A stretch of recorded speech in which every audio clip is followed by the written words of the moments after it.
नमस्कार साथियों, स्वागत है आपका अपना यूट्यूब चैनल एक गेम की पाठशाला पर। मैं आपका दोस्त अक्षय कुमार। तो दोस्तों, आज हम लोग पुनः एक नए सब्जेक्ट के साथ पुनः एक नए सब्जेक्ट पर चर्चा करने वाले हैं, जो कि आपका सोशल साइंस क्लास 6 के लिए है। ठीक है, जो क्लास 6 में जो अभी 2 दिसंबर का जो एग्जाम हुआ है, ठीक है, 2 दिसंबर 2022 को जो एग्जाम हुआ है, 2023 को जो एग्जाम हुआ है, साप्ताहिक टेस्ट पेपर, उसी का हम आज टेस्ट पेपर करने वाले हैं। तो उम्मीद करते हैं कि आप हमारा सारा टेस्ट पेपर ज़रूर लगा रहे होंगे। यदि नहीं लगा रहे होंगे तो आप इस चैनल पर जा कर के और हमारा सारा टेस्ट पेपर ज़रूर देखेंगे, ताकि आप अपने जो फाइनल एग्ज़ाम है वो आपका बेहतर से बेहतर हो पाए। ठीक है, तो आज हम लोग सामाजिक विज्ञान के बारे में बात करने वाले हैं। ये कक्षा 6 की है। हम लोग कुल पूर्णांक की बात करें तो ये है आपका टोटल 40 और 75 मिनट आपको टोटल, मतलब 1 आवर 1 आवर 1 घंटा 15 मिनट का आपको टाइम मिलने वाला है। ठीक है, एग्जाम में। तो इसका कुछ सामान्य निर्देश दिया हुआ है, जो कि आप यहाँ पर पढ़ पा रहे होंगे। इसमें क्या है कि सभी प्रश्न के उत्तर देना अनिवार्य है। जो भी प्रश्न है उसको उत्तर लिखना आपको आवश्यक है। इस प्रश्न में कुल 10 प्रश्न है और प्रश्न 1 से 10 तक में 2 अंक है। ठीक है, और 11 से 15 में 4 अंक का, मतलब 2 सेक्शन में आपको यहाँ पर प्रश्न देखने को मिलेगा।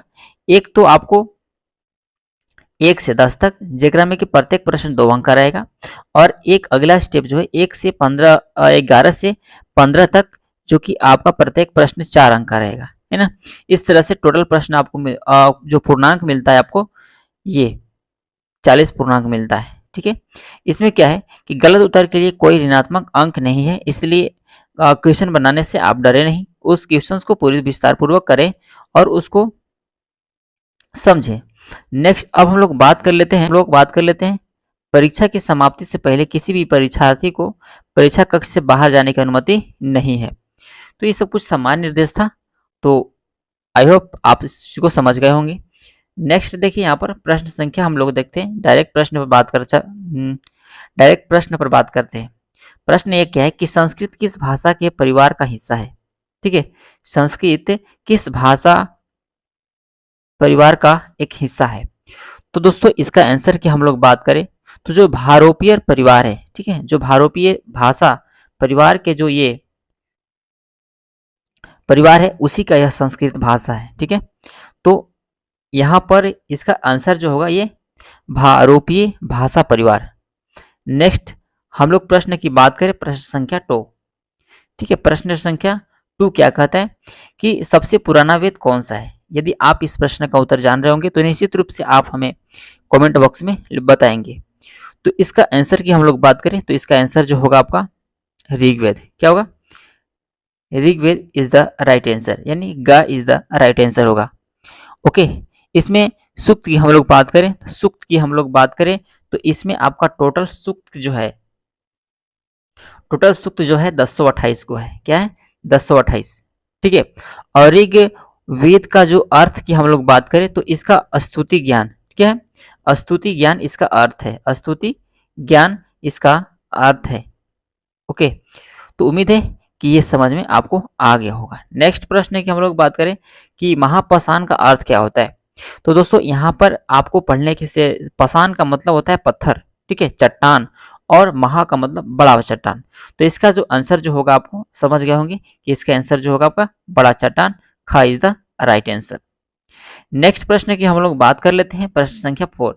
अब प्रश्न संख्या 4 क्या कहता है कि ये इनाम गांव वर्तमान में किस राज्य में स्थित है। जो इनाम गांव है वो वर्तमान में किस राज्य में स्थित है। तो आंसर की हम लोग बात करें तो यह महाराष्ट्र में है। कहाँ है? महाराष्ट्र में। इसका जो इनाम गांव जो है वो महाराष्ट्र में है। ओके, नेक्स्ट प्रश्न की हम लोग बात कर ले तो प्रश्न संख्या 5 देखिए क्या कहता है। देखिए, यहाँ पर है कि सिल्ली यानी रांची के पास चोखाहातू में लगभग कितने मेगालिथ यानी महापाषाण प्राप्त हुए हैं। ठीक है, क्या है? जो सिल्ली जो है, जो रांची में पड़ता है, वहां पर चोखाहातू में लगभग कितने मेगालिथ महापाषाण प्राप्त हुए हैं। तो इसका आंसर जो होगा, आपका राइट आंसर जो होगा यहाँ पर का नंबर लगभग 4000 से अधिक मेगालिथ प्राप्त हुए हैं, जिसको महापाषाण के नाम से जाना जाता है। चलिए नेक्स्ट प्रश्न की हम लोग बात कर लेते हैं।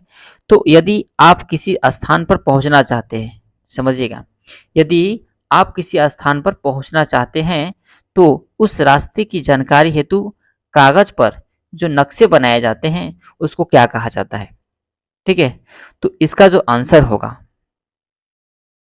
इसका जो आंसर होगा वो आपका रेखा चित्र होगा। क्या होगा? रेखा चित्र इज द राइट आंसर। ठीक है, नेक्स्ट प्रश्न की हम लोग बात कर लेते हैं, प्रश्न संख्या 7 की।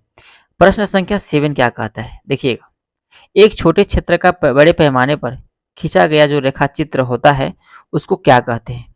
ठीक है, एक छोटे क्षेत्र का बड़े पैमाने पर जो खींचा गया जो रेखा चित्र होता है उसको क्या कहते हैं? तो इसका जो राइट आंसर की हम लोग बात करें तो इसका राइट आंसर जो होगा आपका खाका। क्या होता है? खाका उसको बोलते हैं। क्या बोलते हैं उसको? खाका। नेक्स्ट प्रश्न की हम लोग बात कर लेते हैं, प्रश्न संख्या 8 की। ठीक है, तो आई होप आपको सारा प्रश्न समझ में आ रहा होगा। ठीक है, तो चलिए देखिए यहाँ पर, जब हम पूरी पृथ्वी का अध्ययन करना चाहते हैं, ठीक है, तब हमारे लिए सबसे काफी उपयोगी कौन सा होता है? मानचित्र होता है कि रेखा चित्र होता है कि रूट चिन्ह होता है कि ग्लोब होता है? ठीक है, तो इसका आंसर आप मुझे कमेंट बॉक्स में बताइए। तो चलिए, इसका जो आंसर जो होगा आपका, बताइए इसका आंसर घ इज द राइट आंसर। यानी ग्लोब जो है ये हमारी पृथ्वी का अध्ययन करने में काफी मदद करता है। ठीक है, चलिए नेक्स्ट प्रश्न की हम लोग बात करें कि जो कन्नड़ भाषा में डाइन को किस नाम से जाना जाता है? ठीक है, कन्नड़ भाषा में डाइन को किस नाम से जाना जाता है? तो इसका आंसर की हम लोग बात करें तो आंसर आप जल्दी बताइए। तो देखिए, इसका आंसर जो होगा आपका पिचास। क्या होगा? पिचास इज द राइट आंसर। ये आपको कन्नड़ भाषा में बोलते हैं। ठीक है, लेकिन गुजरात में हम लोग बात करें तो गुजरात में डाकिन बोला जाता है डायन को।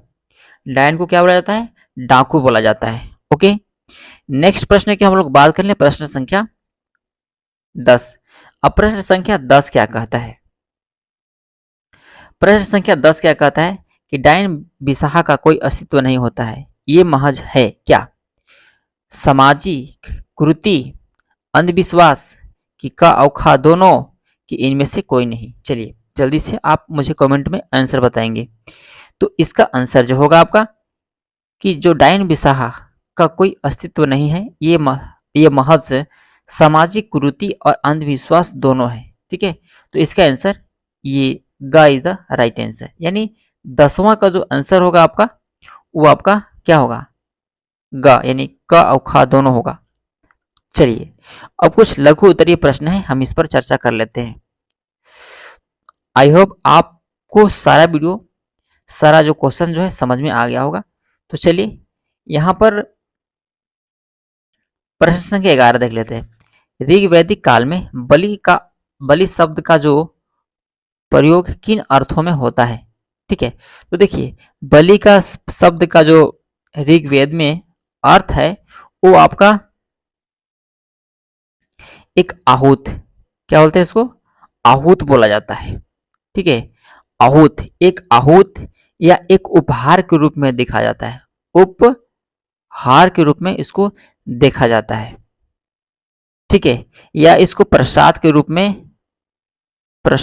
में भी देखा जाता है, माना जाता है। ठीक है, तो बलि का यहाँ पर जो अर्थ होगा वो एक उपहार होगा या प्रसाद होगा, या आप उसको मान सकते हैं आहूत। क्या होगा? आहूत होगा। ठीक है, तो चलिए ये तीनों में से आप कुछ भी मान सकते हैं। नेक्स्ट है आपका प्रश्न संख्या 12।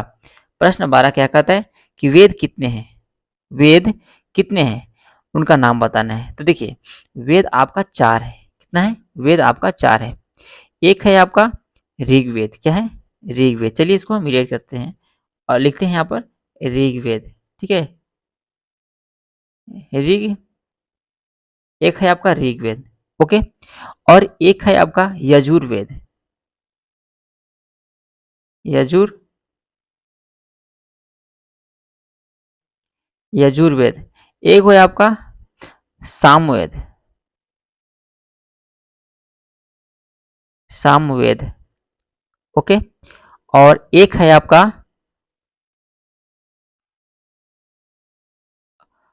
अर्थवेद। ठीक है, इस तरह से ये आपका 4 गो वेद आपको देखने को मिलेगा। ओके, तो वेद कितने हैं? 4 वेद हैं। चलिए नेक्स्ट प्रश्न है कि मानचित्र और खाका के बीच क्या अंतर है? तो समझिएगा पहले मानचित्र, आखिर मानचित्र होता क्या है? मानचित्र, अब देखिए मानचित्र क्या होता है कि मानचित्र छोटे पैमाने पर खींचा जाता है। समझिएगा क्या होता है, जो मानचित्र जो होता है, मानचित्र जो होता है ये छोटे पैमाने पर खींचा जाता है। ठीक है, छोटे छोटे पैमाने पर खींचा जाता है। ठीक है, जबकि खाका जो होता है वो बड़े पैमाने पर खींचा जाता है। क्या? खाका इधर हम लिखते हैं खाका, ठीक है, खाका लिखते हैं, यह क्या हो जाता है? बड़े पैमाने पर खींचा जाता है। ठीक है, तो मानचित्र छोटे पैमाने पर और खाका बड़े पैमाने पर खींचा जाता है। और हम दूसरा अंतर की हम लोग बात करें तो मानचित्र में बड़े क्षेत्र, ठीक है, बड़े क्षेत्र, गांव, ठीक है, बड़े क्षेत्र, गांव, शहर, राज्यों और देशों को दर्शाया जाता है। बड़े क्षेत्र, ठीक है, गांव, शहर और राज्यों और देशों को यहाँ पर दर्शाया जाता है। जबकि खाका में आपको छोटे छोटे घर, छोटे छोटे इमारत इत्यादि को इस पर दर्शाया जाता है। ठीक है, तो उम्मीद है कि यह समझ में आपको आ गया होगा। चलिए नेक्स्ट प्रश्न की हम लोग बात कर लेते हैं। प्रश्न संख्या आपका कौन सा है? ये आपका प्रधान बिंदु। ये प्रधान बिंदु कौन कौन से हैं उसकी हम लोग चर्चा कर लेते हैं। प्रश्न 14, तो देखिए प्रधान बिंदु की हम लोग बात करें तो प्रधान बिंदु 4 होते हैं। ठीक है, तो अब प्रधान बिंदु कहां पर होता है वो पहले समझते हैं। जैसे यहां पर एक साइड है, इस तरह से रेखाएं हैं, ये है पूरब, ये है पश्चिम, ये है उत्तर और ये है दक्षिण। तो इसका जो ये मेन पॉइंट्स जो है इसी को हम लोग प्रधान बिंदु बोलते हैं। अब ये प्रधान बिंदु एक ऐसे, एक ऐसे, एक ऐसे, एक ऐसे, ठीक है, ये आपका 4 है। कितने हैं? प्रधान बिंदु 4 है। एक है आपका उत्तर पूर्व, उत्तर पश्चिम, उत्तर दक्षिण और दक्षिण पूर्व। ठीक है, तो इस तरह से ये आपका 4 प्रधान बिंदु है। फिर समझिएगा, उत्तर पूर्व, उत्तर पश्चिम, दक्षिण पूर्व और दक्षिण पश्चिम।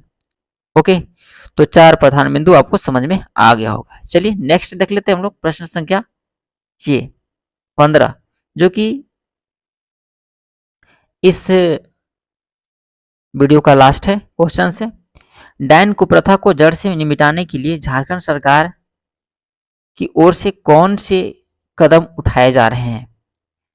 तो देखिए डायन कुप्रथा को जड़ से मिटाने के लिए झारखंड सरकार द्वारा गरिमा योजना चलाई जा रही है। ठीक है, वर्तमान में गरिमा योजना चलाई जा रही है।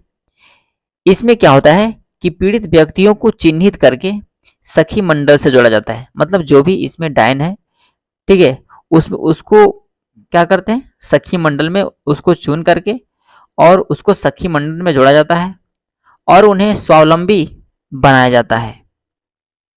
ठीक है, क्या बनाया जाता है? उन्हें स्वावलंबी बनाया जाता है। इसमें ये सामाजिक कलंक धीरे धीरे धुल जाता है। ठीक है, जो ये सखी मंडल में जुड़ने के बाद क्या होता है, धीरे धीरे सामाजिक कलंक क्या होता है, मिट जाता है। क्या होता है? धीरे धीरे सामाजिक कलंक मिट जाता है। ठीक है, तो आई होप सारा प्रश्न आपको समझ में आ गया होगा। तो आप मुझे कमेंट में बताइएगा कि ये सारा प्रश्न आपको कैसा लगा। ठीक है, तो फिर मिलते हैं नेक्स्ट वीडियो में। तब तक आगे पढ़ते रहिए, बढ़ते रहिए। जय हिंद, जय भारत।